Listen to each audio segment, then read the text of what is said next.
What? Now we're on. We're on. Now, hey, welcome everybody to episode 0 podcast. This is number 2 for us. I'm your host, Cameron Knight. You can find me at my Instagram is C Knight Art or C Knight Comics. Those are the main social medias I'm on. And we will go to Warren. Why don't you introduce yourself to the lovely audience? Hello, everybody. My name is Warren. I am the creator of the humble comic Death Star. You can find me at Tapastic or search for The Road to PS on Facebook.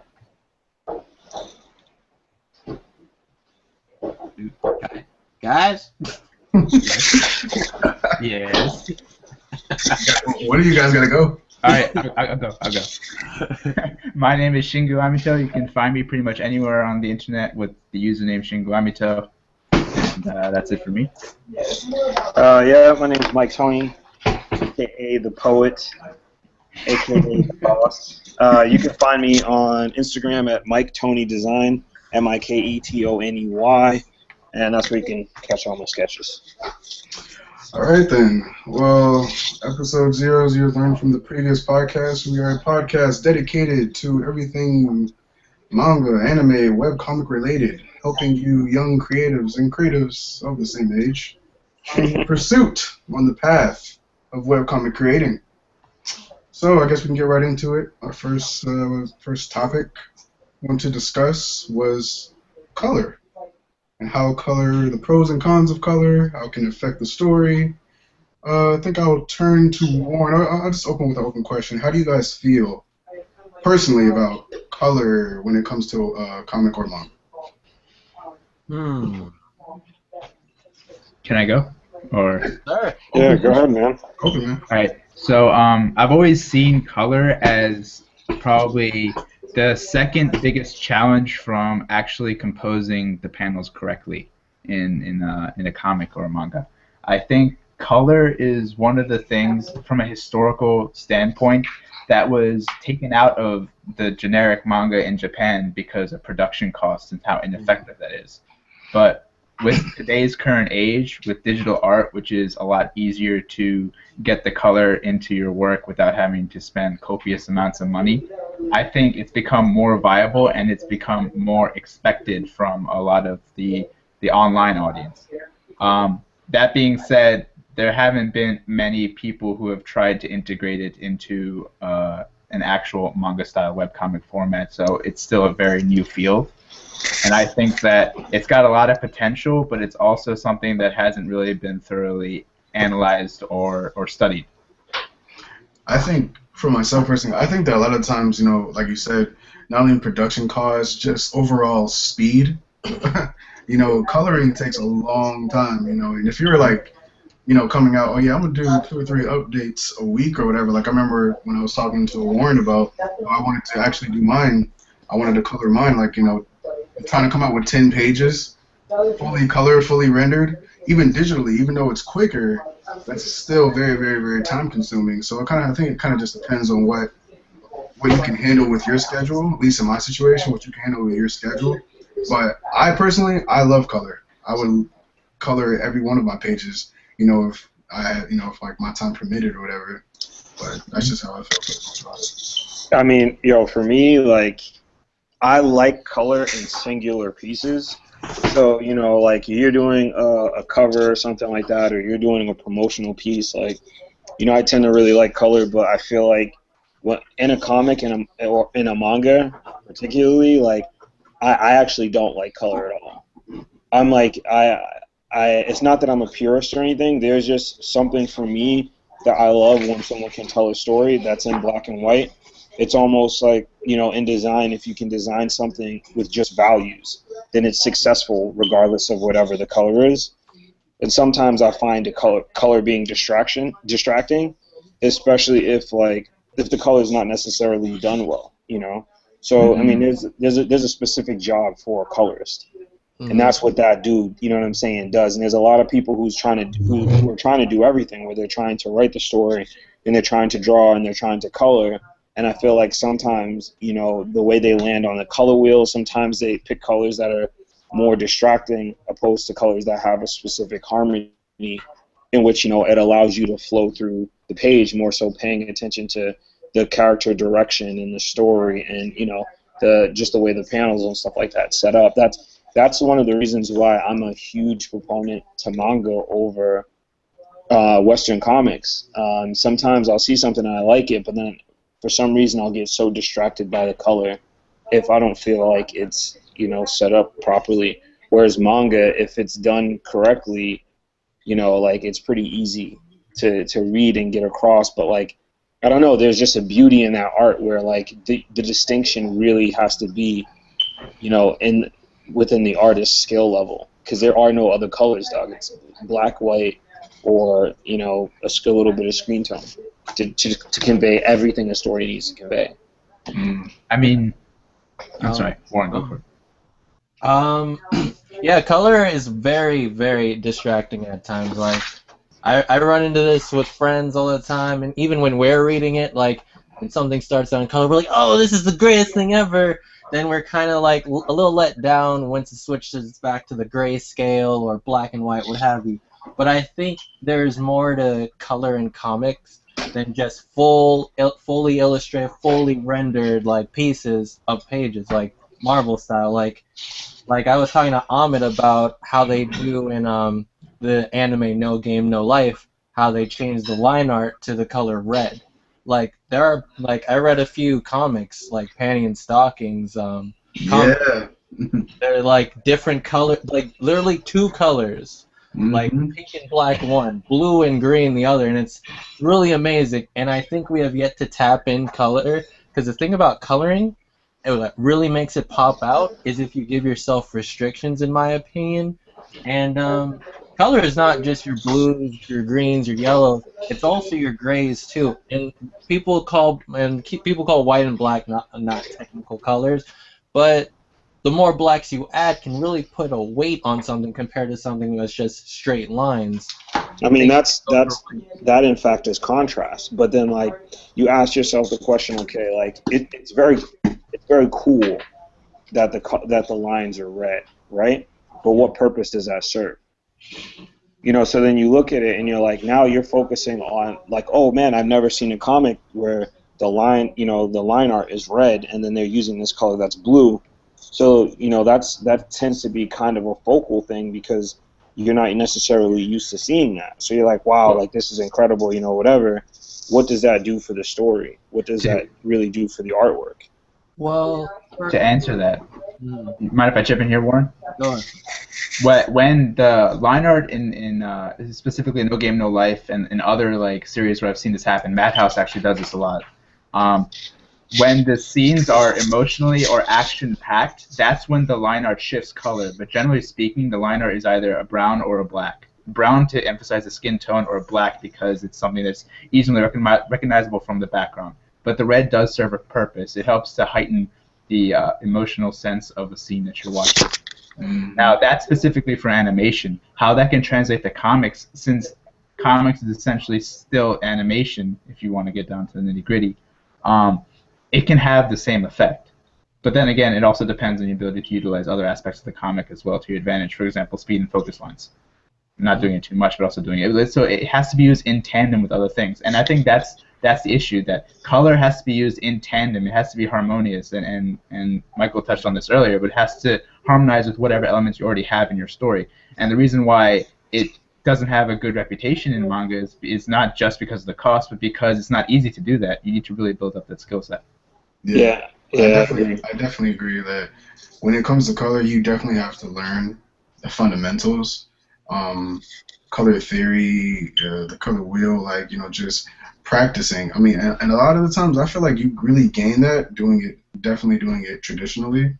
I feel like you get a better feel of how colors blend and how they move, like, you know, what type of colors to use in what type of environment. You know, I mean, like, I think a lot of times I see that even with you know, with webcomics as well. I think it's just the fact that, oh, this is just so easy. I can just color, like, it's just, you know, click of a button, that they feel like, oh man, I have to color everything like this, I have to color everything like that. And sometimes it's really not needed. Sometimes people do too much.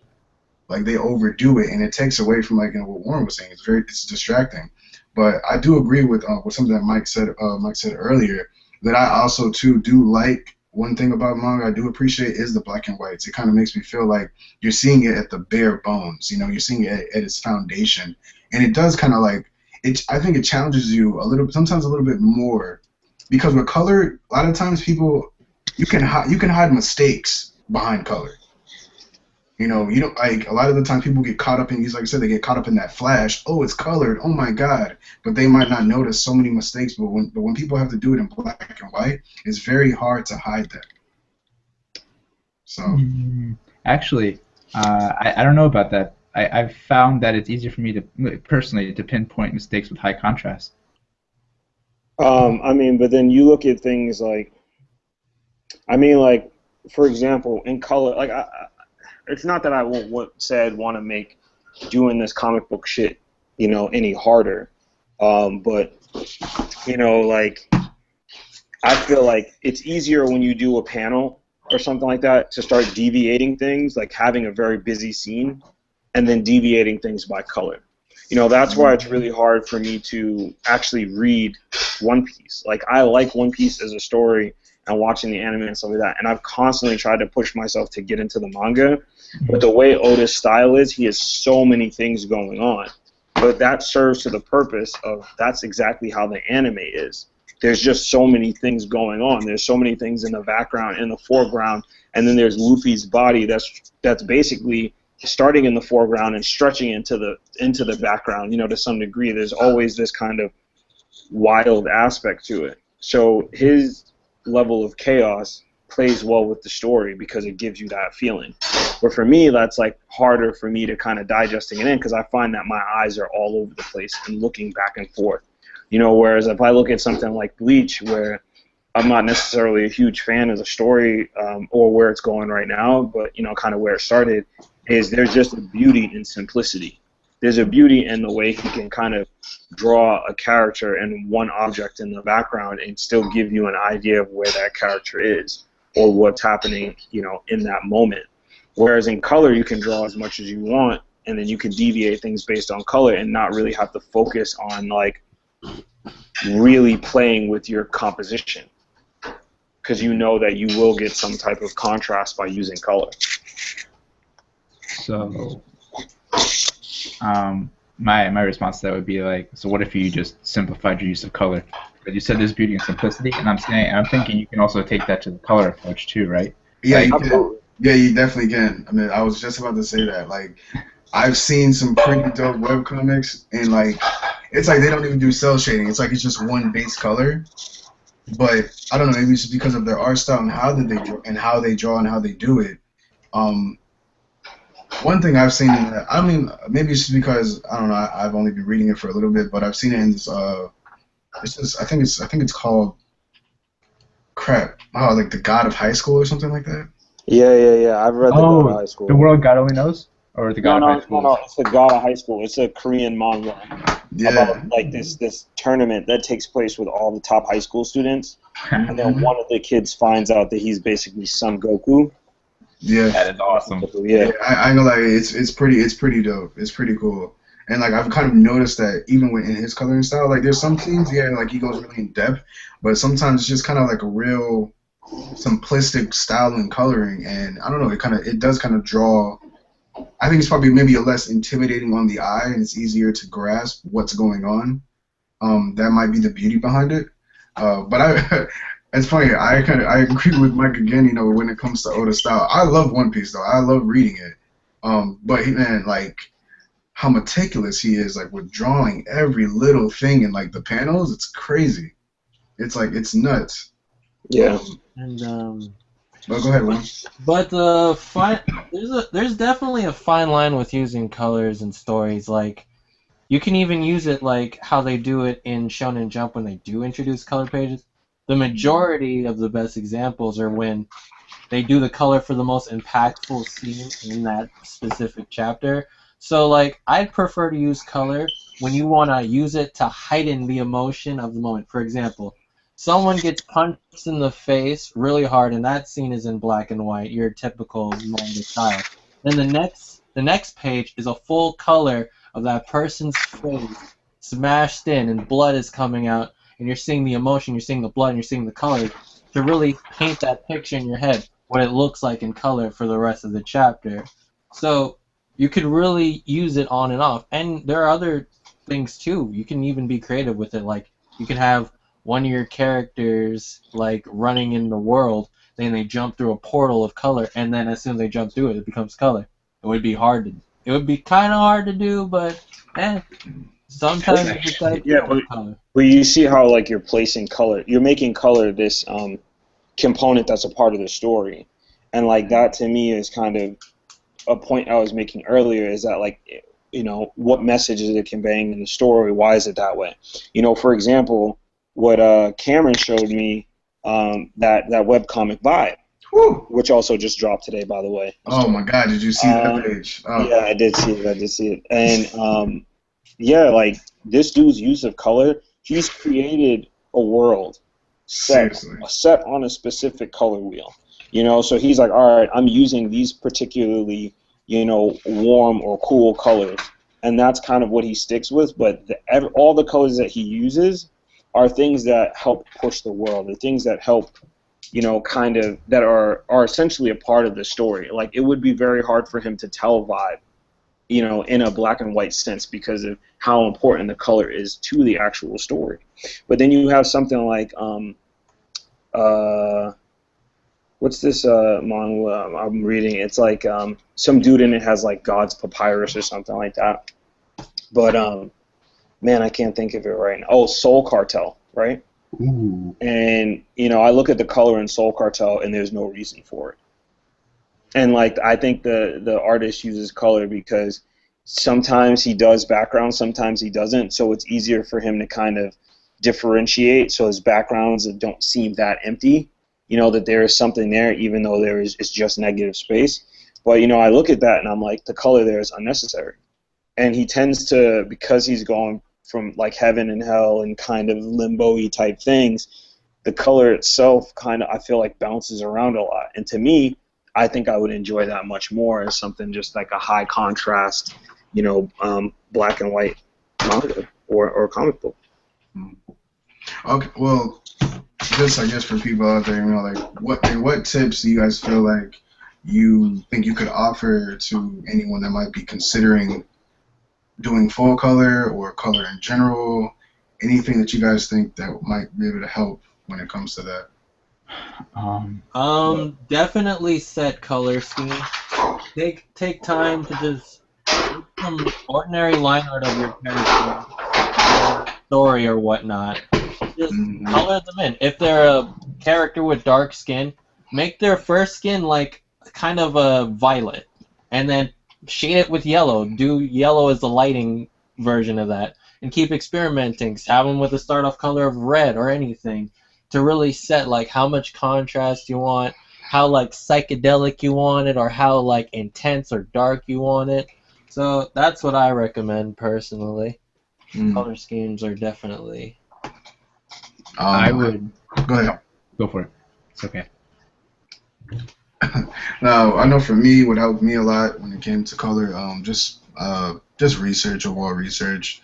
I like fundamentals. I like learning color theory, what shading, all of that stuff. A lot of YouTube videos. It's like, I mean, we live in the internet age now, where a lot of the times, you know, maybe people in the past could be like, oh man, you had to literally go to a school to learn, you know, the fundamentals of color and things like that. But now that we live in this internet age, you can type it in YouTube and like 50 million videos will come up. So for me personally, like that's what really helped me, is just doing research and just keep doing research and not. And one thing I saw that I wanted to bring out that LaShawn Thomas actually said today is that, you know, like it's all about slow progress. You know, like I wouldn't be looking at anybody else's work and maybe comparing your color work to their color work, because you know that artist or whoever that was, you know, worked years to get to that point. So it's going to be a slow process, especially learning color and you know, and how it works, how to use it and when to use it if you choose to use it. So go ahead, Amit. Yeah, the one thing I would recommend is if you are seriously considering pursuing color in any of your creative endeavors, I would find somebody who knows what they're doing and have them check your work, and if possible, actually help collaborate with you. That way, it's not too much on you, because there's a stigma on the web right now when it comes to people who want to create these types of things, and that is I have to do everything by myself. But I mean, like, if you have resources, and these resources can be people as well, then you should probably tap into them. It's never a good idea to sacrifice what your project can be if it means compromising on your pride. I think that's a big point. For me, I've never really gotten color. I'm trying to study it and I'm trying to learn it. Eventually, I do want to add color to my works, but I know that if I were to do a work right now, I would have to ask somebody to help me with the color because I couldn't do it myself.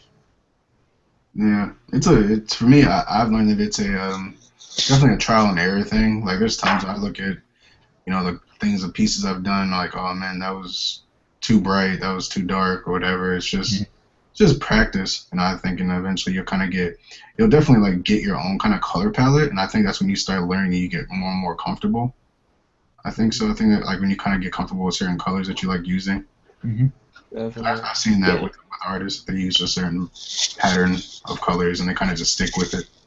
And don't be afraid to make studies. Like, if you really love someone's coloring style, copy and paste it into your drawing program and paint right next to that drawing you imported into that, and see if you can mimic that. And then bring in another style, and see what you like, or just mix them up. Mix them all up, try to make your style, and start off from there. I would, you know what? Honestly, I'm gonna not necessarily cop out, but I'm gonna combine all three of those and say, before you decide you want to use color, first you should ask yourself why you're using color. If you're just like, I like color, I feel like I'm gonna try to use the color to really tell my story better, then I would say great, go on and move ahead. And then figure out your color palette long before you put it to any artwork. So, take colors, line them up side by side and figure out, like, okay, am I going to go with a warm color palette? Am I going to go with the cool color palette? Am I going to go something with, bright colors that have a lot of tint? Or am I going to have to go with, certain values or hues that have, that have a darker value? And then, ask yourself these questions, because a lot of these artists, when you see them online, they're moving quickly because, in the beginning they were asking themselves these questions before they started moving. Then they started to develop their own styles, and they're going, okay, well, I know if I jump into the warm, these are the colors that I like to use, but I want to experiment, so I'm going to jump into these warm colors and then throw this cool color in, and I'm going to see how that goes overlaid over the top. And then once you have, once you've solidified that stuff, and you've actually learned the basics or the elements to make it even better, then you start doing studies and asking people for references that can really help you. You know what I'm saying? Because, like, if I was like even more of a serious artist or something like that, like I was like doing really good and I was doing color for Marvel or something like that, and then you came to me like without really trying yourself, I would be like, yo, you got to kind of try to figure out the color on your own, and then come to me and I can help you go from there and see where we can go and do all that jazz. So just like before you start color, in my opinion, just kind of like consider all the aspects of color, you know what I'm saying, and why you want to do it, and make sure you do the research and to find your color palette, because sometimes you might have your line art there and you might work on it and then you might be like, man, this is great, I'm done. And because you're working on your line art, and you're working on a finished product, you tend to not like go and explore or use it as a study and to try to make it better and build on it, because you're like, all right, then this is done. So that's me and my experience with that. Definitely. You have to try to grow as an artist. You don't want to get comfortable. Constantly research. And if you keep doing the stuff that you're comfortable with and not willing to grow, you're like you said, you're gonna stay in the same place. Your work, everything's gonna look the same. There's gonna be no type of progress. I definitely agree with Warren when he said studies, man. I've been actually doing that recently. When it came to just not even color stuff, just overall study, like practicing the anatomy, studying. I've been killing that freaking that YouTube account. Mike, that one that Tony gave us. It's like you do like the little. It's like I think they're like 30 minutes long, and like they do different poses and like the music, and then like it switches. Yeah, Yeah, the Master live, Studies. the live Oh gestures. man, oh my God, I love that thing. I've been doing them every morning, just like a quick like warm up. Yo, but Yo, man. those are great, man. They really are. I love them. I You'll love them. in like a week you'll start to see the difference because what it allows you to do is like you get so stuck in your own ways of drawing that like you start seeing people do different gestures and then you yourself when you're sketching you try to remember those gestures or you try to imitate them in a certain way and it starts to break your mind out of that box. Yo, the next thing I would say is look online and look up a bean study. So look up something where people are like, they're drawing a bunch of beans and then they're making bodies from the bean shapes. What? So, that's nuts. I never even heard of that before. Well, Disney, like there's this Disney animation book, and like their characters, like when they're making certain characters, they start them off almost like a pillow, like a sack, Yeah. And they start to bend the sack and twist the sack and stuff like that. Like for example, look at my screen for a second. Are you checking out my screen real quick? Yeah, you're on. So like, they'll do something like this, right? Well, the guy will start off and he'll make a bean shape, right? Mm. And then you make 50 of these and you try to do 50 different poses. So I may say, okay, I'm gonna start this is gonna be kind of the front, coming to the side or whatever. And so now I'm like, all right, this is my collarbone. And I'm gonna try to build from here, build a gesture. Oh wow. And so what happens is you start to get this thing where you're starting to experiment a little bit. Yeah, definitely. And now I'm saying, okay, well now I want to kind of make this a female. So I'll bring this ribbon a little bit and I will Man, that's nice. right here. Yeah, I'm definitely have to use that. I like that a lot. I tend to get a lot of like good gestures, out of this. And like that same bean shape, I can do that same shape, right? Mm-hmm. Let me see if I can get close to it, as close as possible. But yeah, I can do that same shape, and then I say, okay, well now I'm just gonna have the character facing me, and her leg's gonna be like this, and the leg's gonna cross over here, and I'm gonna do a little bit of booby right there. It's some boob action. Get the boob action. And maybe I'll have her hand up. She's holding a boombox or something. Oh, in a boombox? Oh, okay. So she's black. Yeah. She's, she likes to read that comic book base. I feel, coming out. Oh, dang, crap, I need a commercial. You can get the shameless burst. But yeah, something like this. Now, these two bean shapes, they're basically made from the same shape. Mm-hmm. They're two different gestures. And so now you start throwing in different shapes.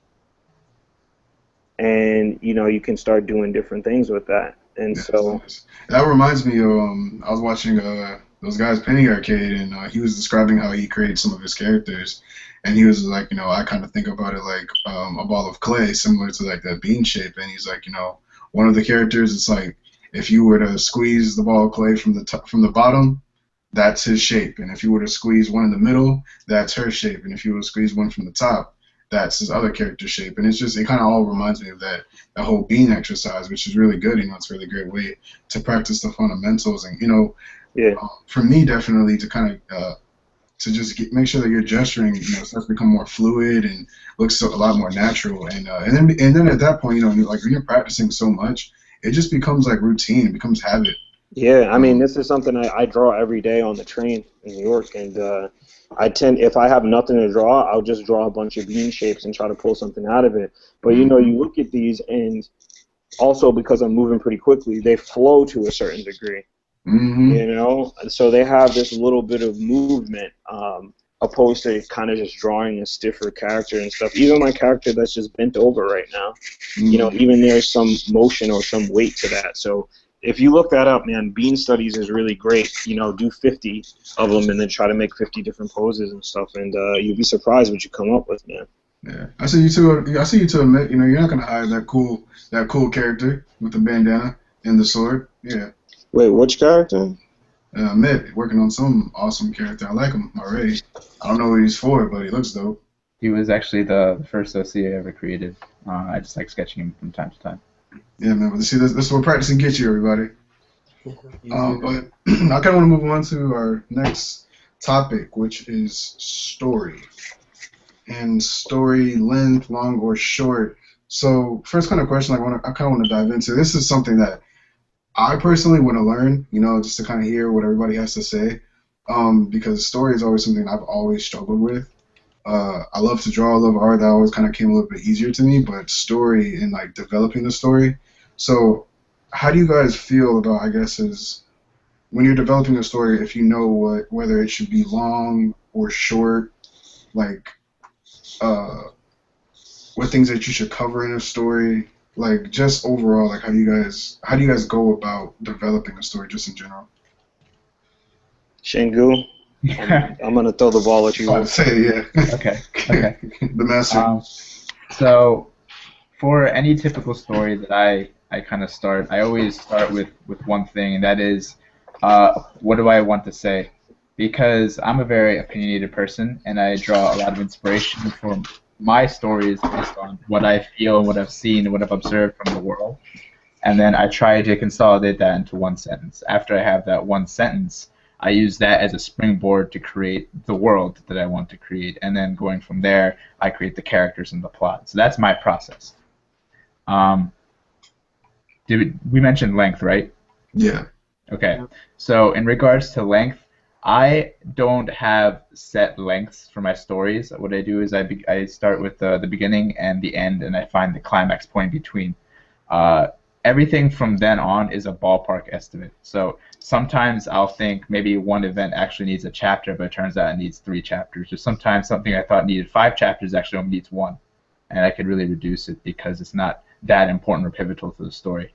So in terms of length, I'm not for or against long or short stories. All I want to know is, can I reach the end? And if I can reach the end, then it's worth it for me.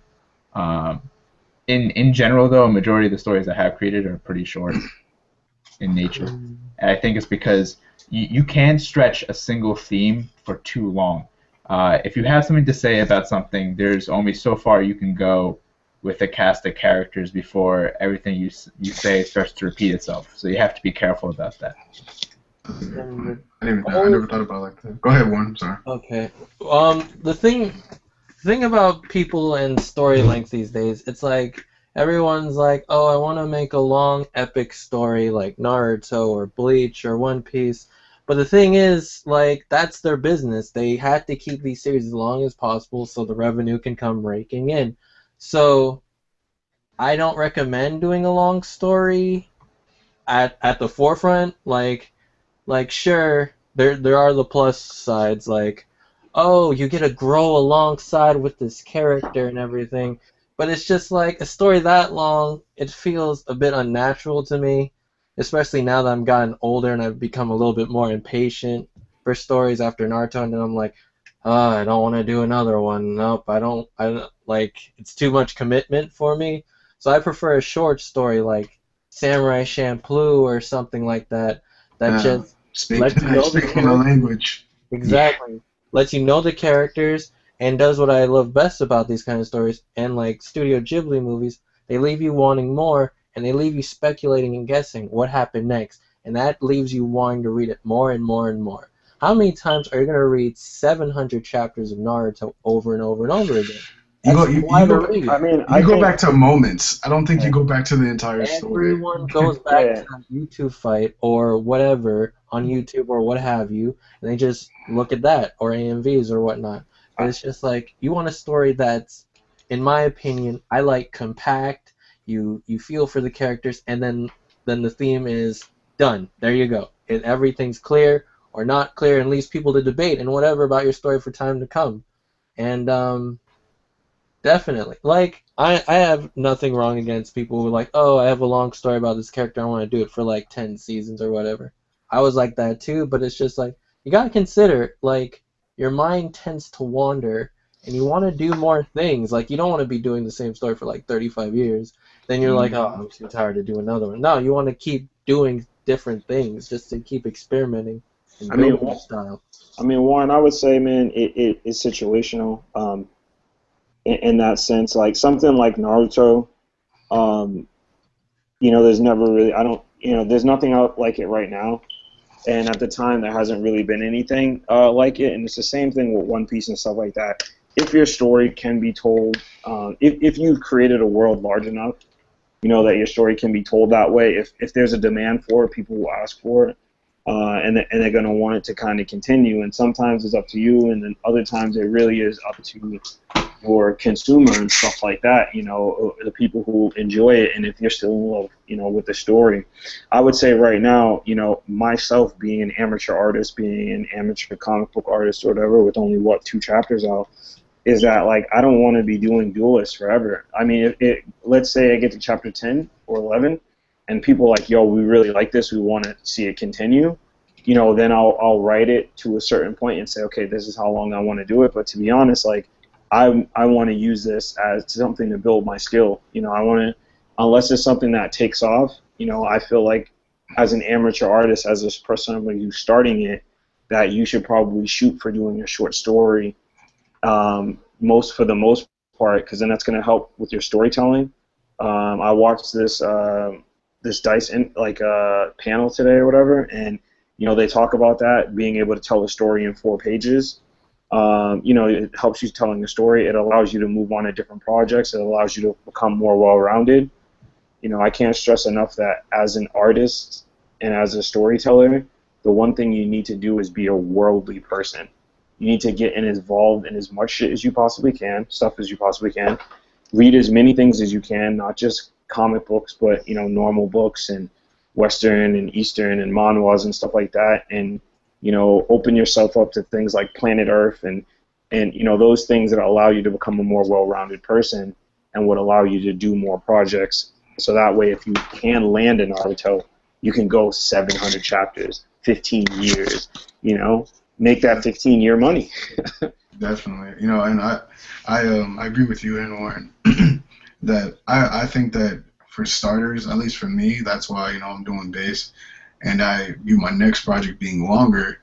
It's a practice. It helps you just kind of practice the fundamentals of storytelling, because it is very difficult to try to think about that. Like, oh man, I want this 700 some odd chapter, comic. Like that's intimidating to kind of think about and to start with. And if you're only, I'm sorry, like someone starting who might be, let's just shoot and say that somebody who's 15 years old, like you haven't had enough life experiences for you to tell a story of that length, that magnitude, especially by yourself. It's not like you have a team of people where you can draw experiences and bounce ideas off of each other who are all working,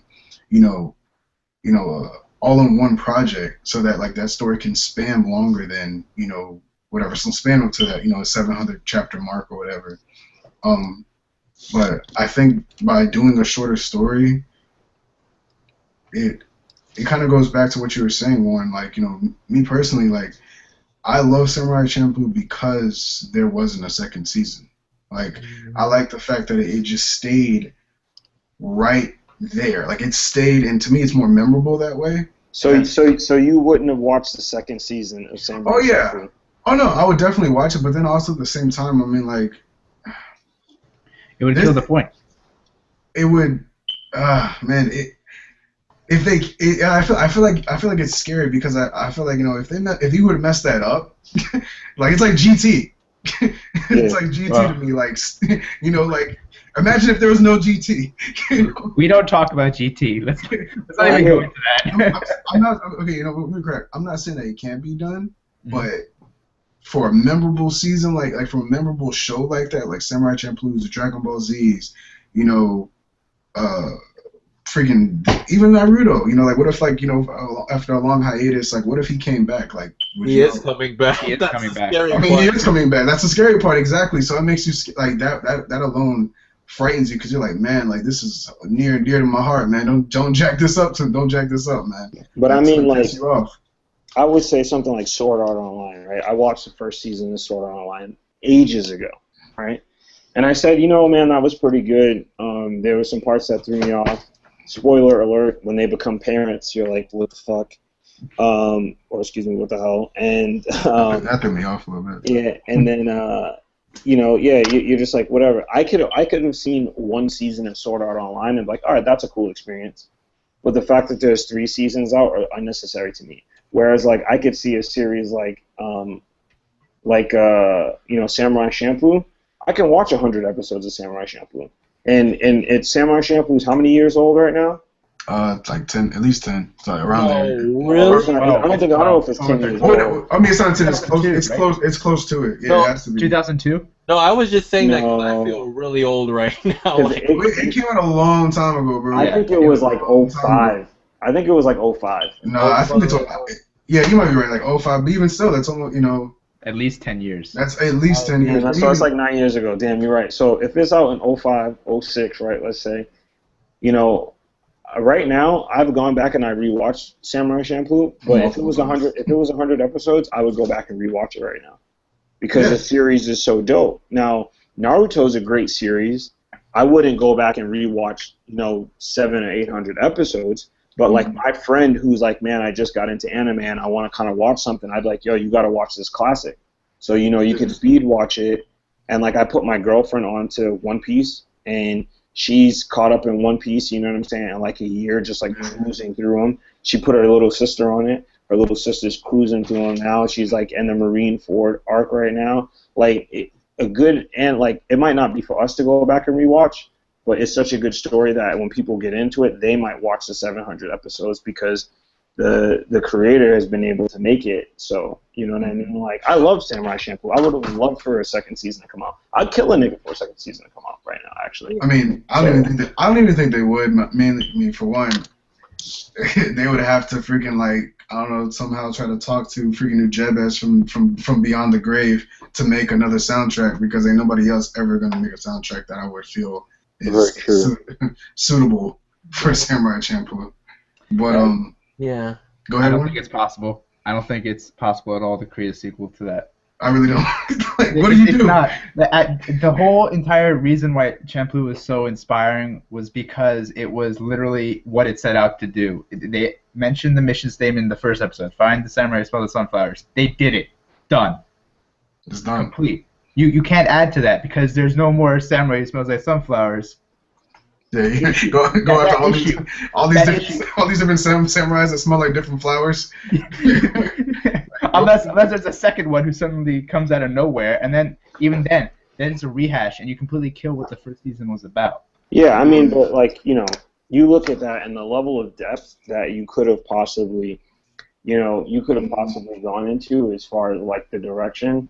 Okay, so they found this Sunflower Samurai, but there was so many things in that story that were outside of the idea of the Sunflower Samurai. I mean, you have aspects of graffiti, you have aspects of foreigners and other forms of art, and there's so many different things that weren't even really storyline driven that were really great episodes for these characters. And then you had character building episodes like, spoiler alert, when Jin falls in love, and you're like, man, that's one of my favorite soundtracks when he falls in love. But then there's certain parts of it that kind of went missing for me, like Mugen's fighting style was never really explained. Like he just grew up on the streets and was just stronger than everybody and could fight. Whereas Jin, he went to a school and was nice, and you had this dude who practiced under one of the best swordsmen in Japan stalemate with some kid who grew up on the streets. And they never really kind of went into the Ryukyu Islands and stuff. I mean, I was so in love with it that it would have been hard for them to do something that I would have disliked. They would have really have had to destroy the series. They would have had to turn it into Ninja Turtles. I think it's just hard for me. I think what would be hard for them, I don't see them doing, is going back to that. Like how you're saying everything was just so perfect. How did you do that twice? My next question I actually wanted to ask, just because of lack of knowledge on my part, but is there a ongoing series or a very long series that you guys feel is just perfect? Like a long series. Samurai Champloo is short, so on right now. Ongoing. I think Michael's gonna say Hunter x Hunter. Yo, I am gonna say Hunter x Hunter. You know what I'm saying? And yo, Togashi could do. Yo, he could be gone for 2 years and come back, and this story is so great. Like, Yeah. yeah, I'm gonna say Hunter x Hunter 100%. That it's been going on for years, and Yeah. It's mad old. I didn't realize how old it was. I was like found these like episodes from like the 90s or something. oh yeah, man. I And mean, the reboot by Madhouse again. Madhouse. I'm not Yeah. even going to say a manga. I'm just gonna say Saga, the graphic novel series, because it's just like how long has Saga been out? Saga's Or how many volumes is it?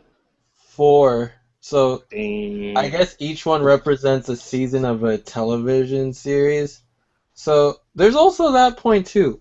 I think like the reason why we could have Samurai Champloo over Naruto or whatnot, it's just like consider Naruto going in a straight line. I want to be Hokage no matter what. There are a few little detours, but overall it's still a mildly straight line.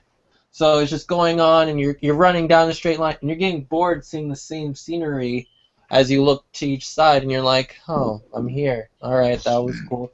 But if you go to Samurai Champloo or whatnot, you see all these different side roads and whatnot, and that's why a lot of people still read So you're comic books. so you're saying shorter stories give you more opportunities to go off path? No, I'm not No, saying no. that. Hear me out now. Hear me out now. I'm on something, right? No. I was actually really feeling that metaphor. Boy, you got deep just now, bro. That was I'm nice. gonna go really old school here. I'm gonna say Greek mythology for a second, and the reason why it's still memorized and people still bring up in like games like God of War, because it's just like this epic story, and it's just like people are going different paths, like with Persephone and Hades being forced to marry Hades and being like that's crazy, and all this other stuff that the gods did. To even now with Marvel Comics and how long they've been going for nearly 100 years now, and it's just like what gives those stories that edge? It's because they always can branch off, and like you never know when Spider-Man's gonna die and they're gonna reboot and start up again. So it's just like But that's Naruto. Like it's so long in its length. It has so many opportunities to do so many different things. Whereas if you look at Samurai Champloo, it being 25, episodes, yeah, they had opportunities to explore things, but in their exploration, they did things that a lot of people who are into manga and anime are not necessarily fans of, and that's full episode resolutions.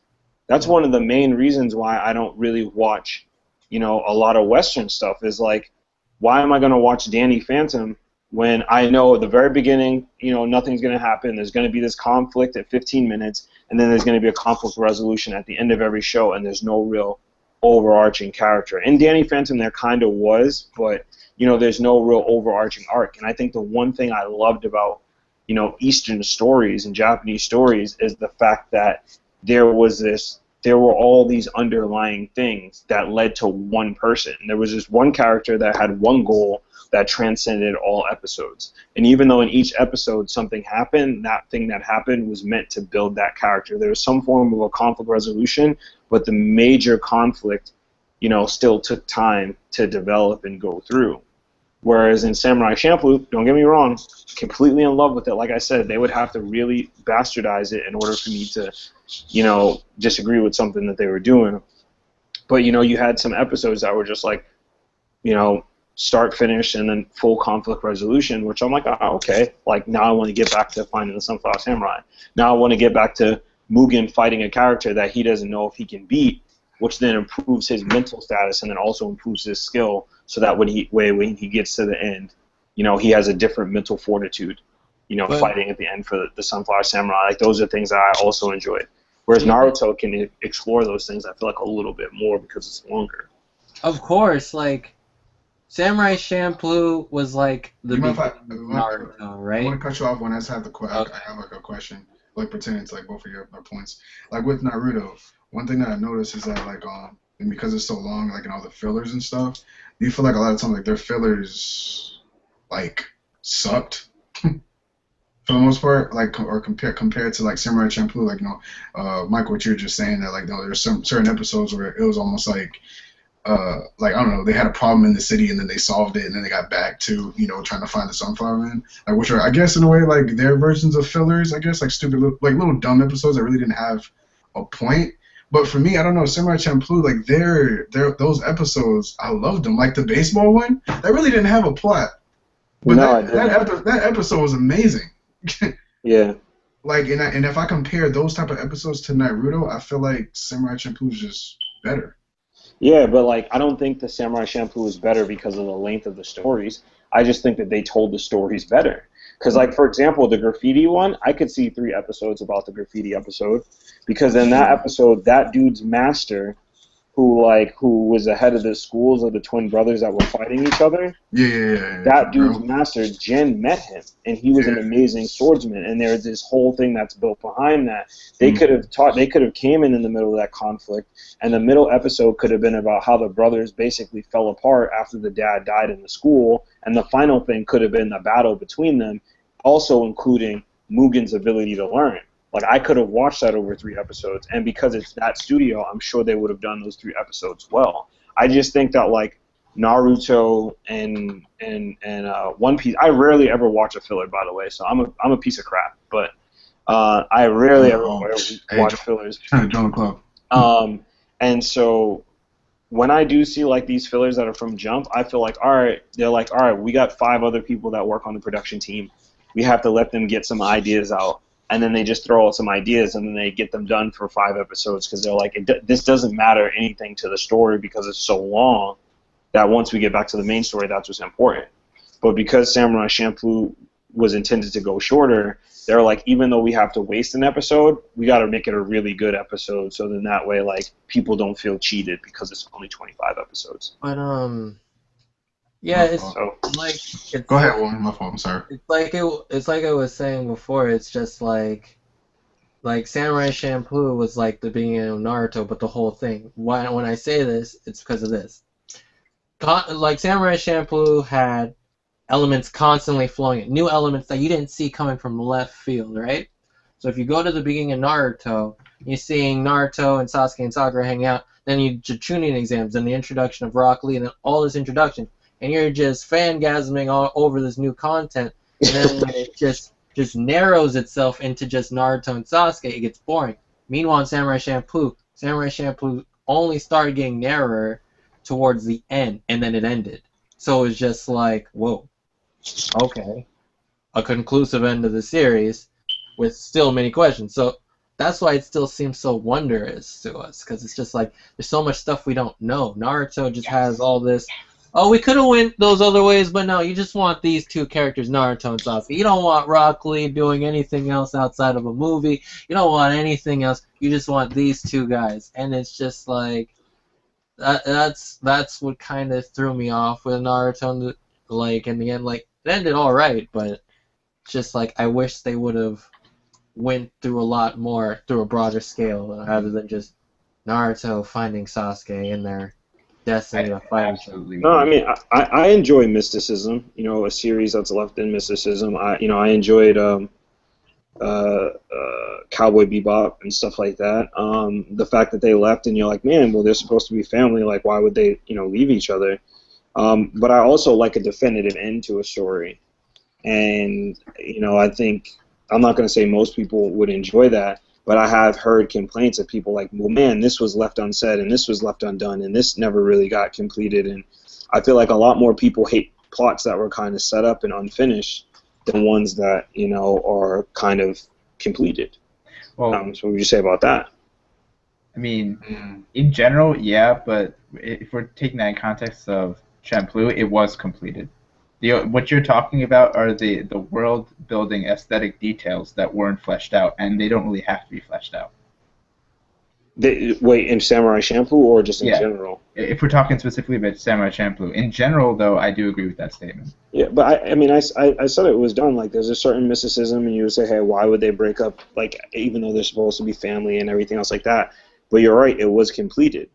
But something like Naruto, there were just so many plot things that were thrown in there that, like, it couldn't have ended after Naruto, like, spoiler alert again, saved the village from Orochimaru. and then they could have stopped him and fast forward, and then he could have been the Hokage or something like that, you know. And I think that was like before Sasuke left and everything else like that.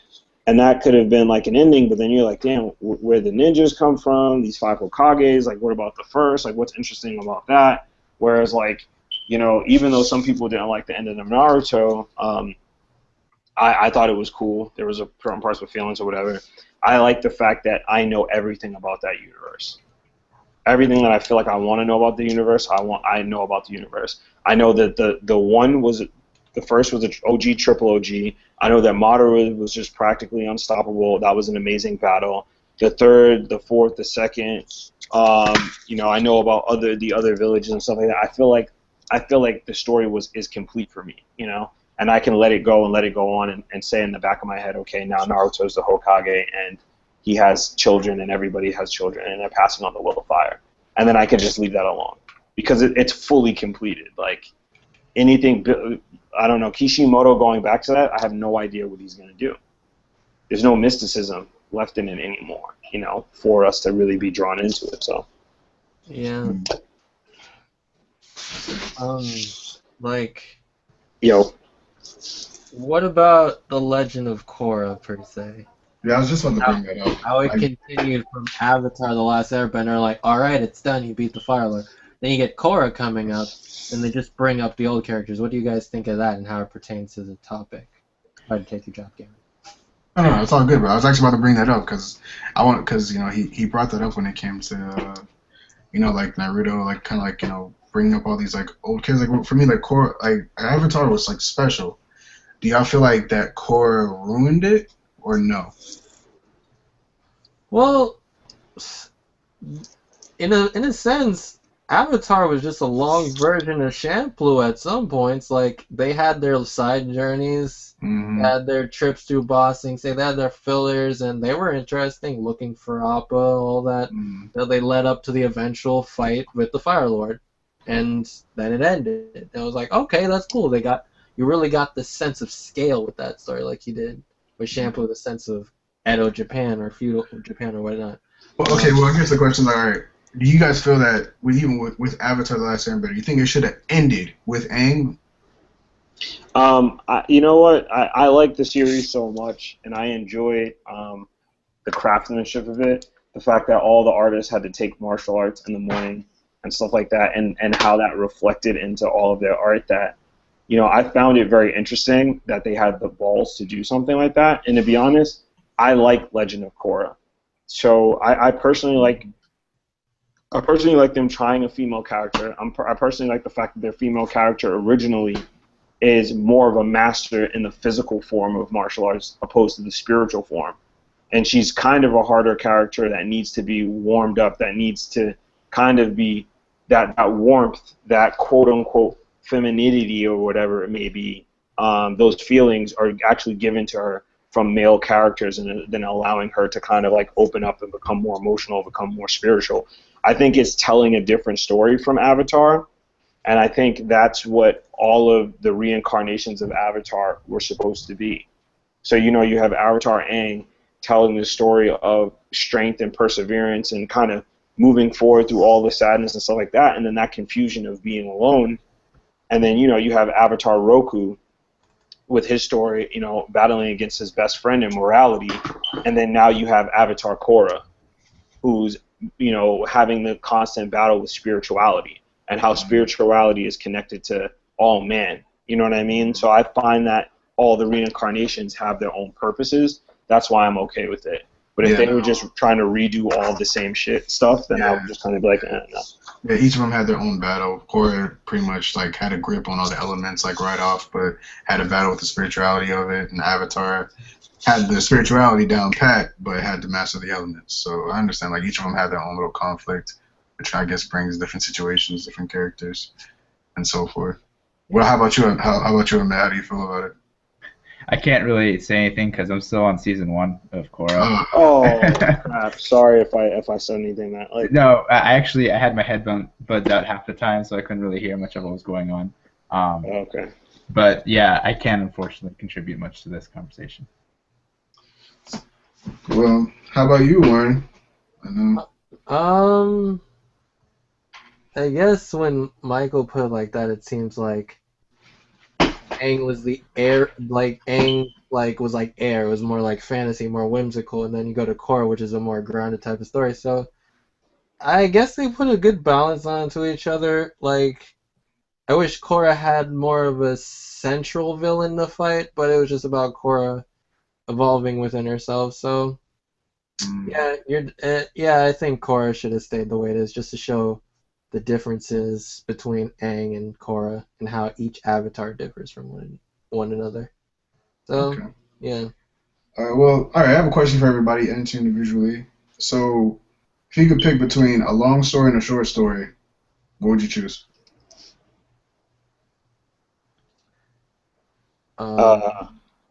Warren, you go ahead, man. Shoot. I'd pick a short story, probably something under 100 chapters. That's what I consider a short story. And Yeah. you I have agree with that. a good example of one. I mean, I think that's to me that's a long story, 100 chapters, but like, What is it like a short story? I guess. I don't Full know, Metal man. Alchemist. Full Metal Alchemist is 108 chapters. That's it. Is Yeah, it? that's it. It's 108 chapters. Short I don't know why. Maybe when I read it, I feel like it was longer. Nope, it's 108 chapters. I mean, 108 chapters of freaking awesomeness. Yeah. Yep. I Probably. mean, so Yeah. maybe I'm wrong, Doug. Maybe I like short stories. I know for me, I like short stories. Long stories like One Piece. That's why I'm still at the time skip. Like that's where I'm at. Like it's so freaking long. Like it's so intimidating to me to want to like catch up to that. Like I mean, I'll just go read it. I'll just go read the freaking wiki or something and catch up. I mean, I'm I guess out right now. I guess yeah, I'm in the middle. Like, definitely the standard for a long story has gone up over the years, and like, yeah, I can barely keep up. Like, Hajime no Ippo, it's like almost 1200, so it's like, yeah, it's kind of hard to see what's a short story now. Like, Jeez. ideally you want like a 2-chapter story or 1-chapter story, but under 100, I think about covers it.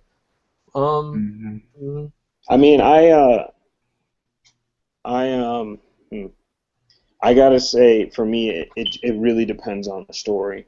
You know, I like Shingu. You just brought that to my attention that like Full Metal Alchemist was only 108 chapters, and like I felt like it was a lot longer than that. But I felt like the story was so well fleshed out. It was just done well in 108 chapters. Mhm. But you know, I can't scoff at Naruto. I mean, it's 700 chapters, but I would say at least 500 of them I liked. I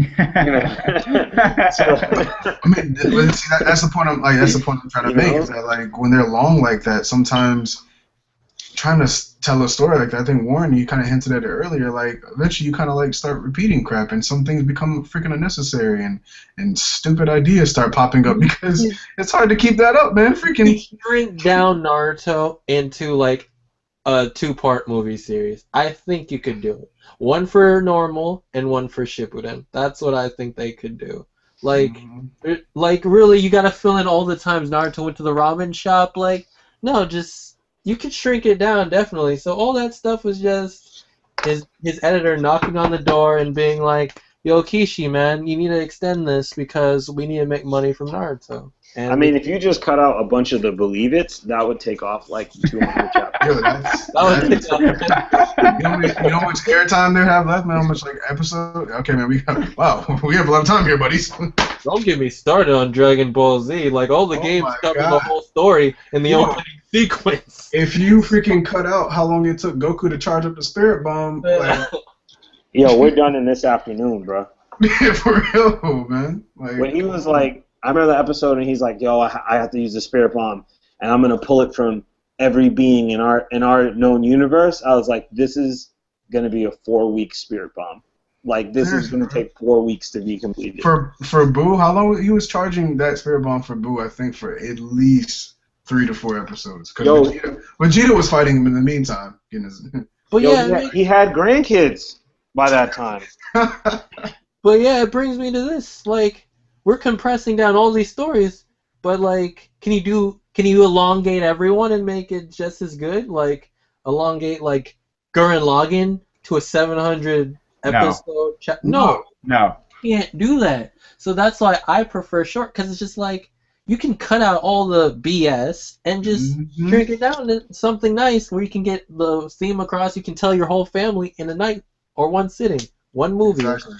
I think it's a lot easier for people to digest. Exactly. I think story intent plays a huge role in that though, because There you go. Gurren Lagann, people don't know this, but it's really a satire of the whole entire mech genre. Gainax did it to pretty Make much fun say, of this is how everything. our series evolved from beginning to end. Like the first couple episodes were like, yeah, we're getting into this. Then, you know, I'm not going to mention any spoilers, but big events happen, and then it gets into the psychological, depressing element of the mecha genre, and then it starts rising to the over-the-top aspect that mecha genre has become over the course of the years. So it's really like a satire on that. And then, not to mention all the sexual innuendos that permeate Gainax works, but like That's awesome.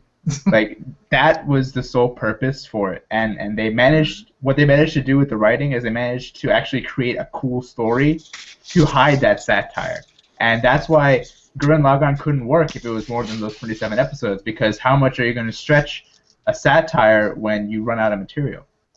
I mean, yo, don't get me wrong, man. I don't want stories to continue just to continue. You know what I'm saying? I would love for good writing to accompany it. And so, you know, with that being said, like with Gurren Lagann, it's like if it hits a point where it needs to be completed, then it hits a point where it needs to be completed, and then it's done. You know.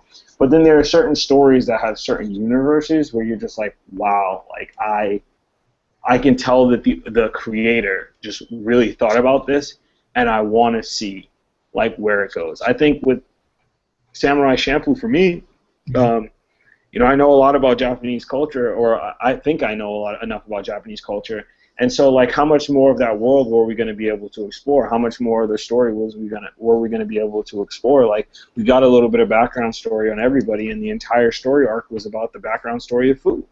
So then it's kind of like, you know, what really else can we do with that? You know, same thing with Cowboy Bebop. What else can we do with it? But I could see that studio and watch that creator do a 300 episode series, because I have a feeling it would be good. You know what I'm saying? Like, if he was like, yo, I'm gonna do a series and it's gonna be 5 years, I'd be like, yo, that's gonna be awesome. I get 5 years of really good content. You know, I won't have to look and find something like Naruto, like everybody's doing right now. People are trying to find the next Naruto, and that's not gonna happen. Not anytime soon. We just grew up in an age where we were like, oh, these things are so great, and like these long stories seem so romanticized, but it's just like, That's a good word, man. that's how it was. It's a business, you know, and like with Spider-Man and superheroes and whatnot, they're built to grow up with the audience, to bring in new kids. That's why they keep doing these reboots and everything.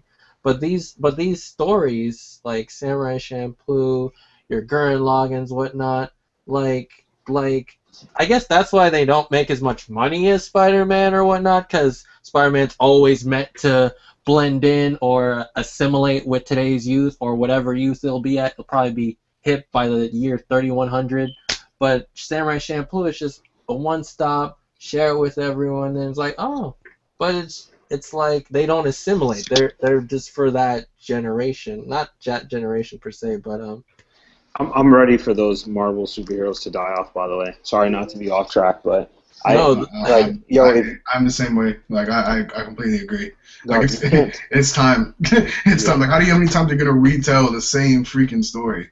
Dog, Superman can only come from Krypton so many times. Like, okay, like how old is that's my dog, bro? Like, I know he's like you know, super powerful and stuff, but like my dog eventually got to get a little old. Like, yeah, like, at least like how does it? I don't know. I have a lot of things against Marvel. I mean, like, I like Marvel for what it did, but personally, I think I'd take more Eastern stuff. I think their depth and just they know when, like they do still know when to end a story, I believe. Yeah, they do, man. Even though it takes 700 chapters and 600 episodes, like, at least they go, okay, it's done. Yo, Superman is like 56 years old. Yeah. You know what I'm saying? Might even be older than that. Superman might be in his 60s, dog. How many times are you going to reboot a 60-year-old story? They don't even do that shit to the Bible. So it's like, you know what I'm saying? Like, how many times are you gonna do that to Superman, like, or Spider-Man, or X-Men? Like, you want to continue the X-Men universe? Fine. Have it go in the past the way when they were defeating Apocalypse, and do an X-Men that's just in the past. I don't want to see Cyclops. I don't want to see Iceman. I don't want to see any of the originals. I don't want to see the Phoenix or whatever. I want to see all new X-Men. Yeah. You know what I'm saying? Like, I would be fine with that. Just start something new, start something fresh, like completely different. Just like even in their powers, explore different. Just exploring completely different just ranges of powers, and that's one thing. Me and a friend of mine were talking about that I've always loved with manga is that they can take the stupidest thing and make it into a really cool ability. Rubber. Exactly. Oh yeah, like Rubber, like freaking. Oh, One Piece is oh my god, the granddaddy of them. Like the stupidest, the dumbest powers. Like I'm trying to think of one. I forgot. I'm trying to think of one right now. The candle wax dude. yeah, I was gonna say I can give you like 5, dog. Like freaking even D Flamingo's power. I mean, like the freaking just all of that to me is just puppet like shit. the puppet crap. Freaking The snot. The guy who makes a door out of anything. Yo, like, Oh god. yo, and it's funny. It's like, and you look at that and you're like, oh, this is stupid, but he was whooping the crap out of Luffy. Yeah, it was incredible. Incredible. Like, oh man, freaking Chomper. Like, it's just that's one thing I definitely say that the manga, their creative mindset when it comes to their powers, it's like anything goes. Like, oh yeah, perfect example. I'm reading this was it No Hero Academy or Boku no Hero Academy? Yeah. Boku no Hero. Oh my god, Chung is freaking amazing. I love it. Yo, there's a kid in there. His power is duct tape. Yeah. He's the duct tape elbow. Literally duct tape. Like on his forearm is like this freaking like growth that has duct tape. But it's dope how they display it, how they show it, and how they execute it.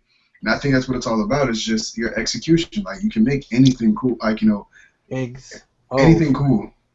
Great point. JoJo's Bizarre Adventure. Chapters. Yo, which I haven't seen, by the way. I heard is amazing. Okay, this is bringing us back slightly for the whole long versus short story. Like, the thing that JoJo did, every generation of JoJo going through their fiasco with whoever's the main villain is, like, that's every generation. Part 1, first generation, Part 2, Part 3, and so on. It keeps going with the latest descendant or whatnot. And yeah, and freaking these silly powers, like, freaking, and they had vampire Nazis and stuff like that in the second season. It's ridiculous, and people eat that up because you don't know what's gonna happen next. And compared to American comics, like, American comics tend, especially that I realize now, tend to go for the emotional side. Like with sagas, they tend to try to make stuff relatable, like breakups, marriage, losing a loved one. They tend to use that as their weapon rather than the completely absurd anime stuff that we're used to, like freaking summoning dragons from their left toe or something. Like, there's definitely a fine line between the two. But you know what? Anime focuses on like your heart for some reason. You know, like I have old ass comic books, man. I have the first Spawn, I have early Pit, early Cable, Bishop, and I read them and I'm like, man, this is like cool to, you know, kind of like see the action and see where the story is going and how they're going to beat Apocalypse and everything else like that. But ever since I was young, like anime story writing, manga story writing has always like touched something in my heart. You know, like even though the dude's shooting a dragon out of his toe, like nobody in his family ever loved him because he could shoot dragons out of his left toe.